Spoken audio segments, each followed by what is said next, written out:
Kaitlyn, you rock a mean Australian accent in this. I'd like to welcome on the stage Belle Gibson. It must have affected her that my book was reviewed as better than hers.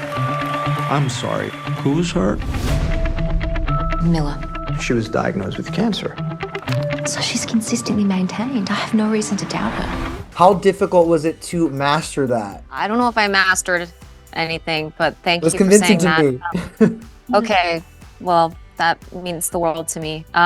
First of all, I had a dialect coach. Her name was Jenny Kent, and she's an angel on earth. I would not have been able to tackle this without her. I was sort of like holding her hand throughout the entire process. Sure. I kind of learned it like a song almost. I think I really wanted to be so specific about it. I guess I just wanted to be as spot on as possible. Sure.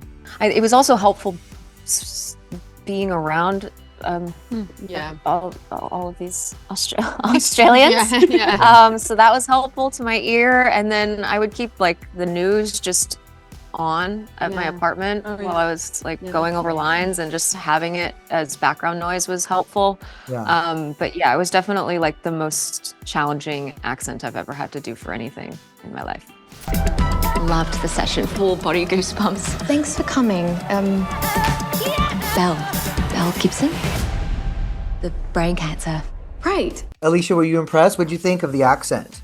It's amazing. Yeah. I'd go so far. It's the best Australian accent I've heard a non-Australian do. Really, I love it. There you go. Please. Seal of approval. Fantastic. Well, you guys, Kaitlyn, your work ethic was so Yeah. like you were so Extraordinary work ethic. I've not seen anyone ever work that hard to like keep an accent, and I saw how hard you were working, and like I honestly I think that also the fact that it wasn't your natural accent kind of like, I don't know, at least sometimes watching you, I was like, oh, this is like lending itself to just like, I felt you transform as well. wow. Yeah, it was really helpful for me to use the accent to sort of like embed myself into the bones of Belle Gibson. And really made me feel like a completely different person, which was But you ate that. You did such did. a You And good it's job. not you embodied her. Yes. You put valves in places they shouldn't be. I want to build something meaningful that lasts.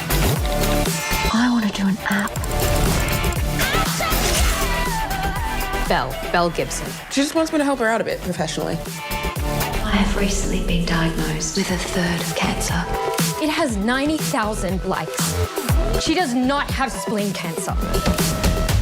Apple cider vinegar, I have to tell you guys, is such a wild ride and so intense. And I felt like it was giving me shades of Inventing Anna. I mean, I certainly was binging episodes of this the way I was binging that show. Do you see the comparison to that, you know, another kind of rip from the headlines scripted series? Yeah, definitely. I mean, people love a scammer story, right? Yeah. And like Baby Reindeer, The Dropout.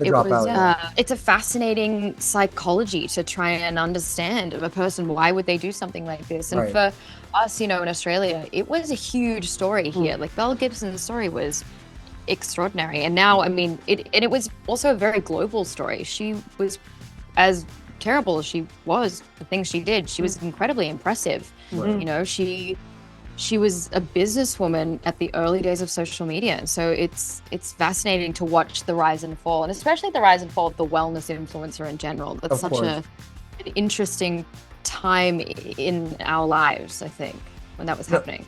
Obviously, the show is, as you said, is based on a true story. Kaitlyn and Aisha, were you able to have any conversations with any of the parties involved or the people that you played as you were preparing for this? No. So this, I think that's why I appreciated the storytelling so much, is that Sam Strauss, the writer-creator, is really focusing on creating her own world with this based on the lie. And I think that was really exciting for me because it gave us a lot of freedom in bringing what we wanted to the characters, and also developing it with Sam and with Jeffrey, the director. And so we did not speak to anyone because these are it's sort of like our versions of these. And Chanel, I know it was also kind of like 3 or 4 different people kind of smushed into one person. Yeah. And also Chanel in the book, I remember reading it and they were like, she was blonde and petite. And I was like, sweet, neither of those things, but I'll do it. I'll try my best. Can I ask, what do you think or hope that their reactions are when they watch this series? You know, the people and the parties that were involved. Have y'all thought about that? I got asked that no question last idea. night. They were like, "What do you think Belle, like the real Belle, will think?" And I was like, "Oh, no." Yeah. No I mean, idea. I hope they like it. I hope they have a fun time. Right. What a cool show. It is a television series. You know, it is entertaining. It is. It is. Well, and here I'll pivot a little bit here because the show also at the center there is you know, obviously a story I think that could resonate with a lot of people. You know, specifically people who have been impacted with health battles. This is a big story. It's about a woman with terminal brain cancer. She's probably killing people with her lies.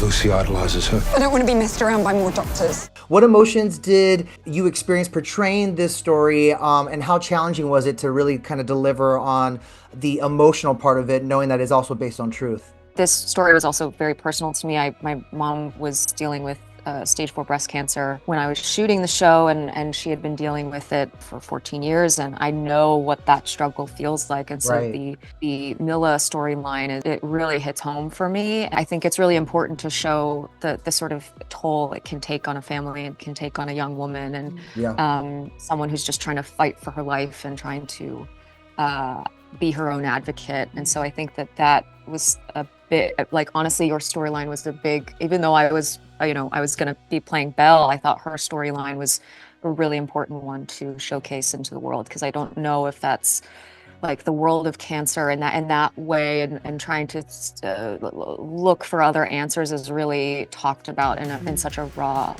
way like this. So I was appreciative of that. Really. It's really easy to dislike the character of Milla because she is making some really misguided decisions. There's a lot of fallout that happens, but it's fascinating to see something so raw and so personal, and someone fighting for her and advocating for herself, and the complexities of that. And I think, you know, we often see it as so black and white, as Kaitlyn was saying. It's like modern medicine and then alternative therapy, and neither the twain shall meet, and it's very one or the other. But I think with this, like, there's a little bit more grace shown for people going through something like this, and that maybe it is taking a little bit of both, and how it is just, it's complex. It really is. And so I think maybe it offers a little bit of like hope and or even just that people trying to find hope, that there is some compassion for that, but also that you should probably not take the advice of wellness influencers,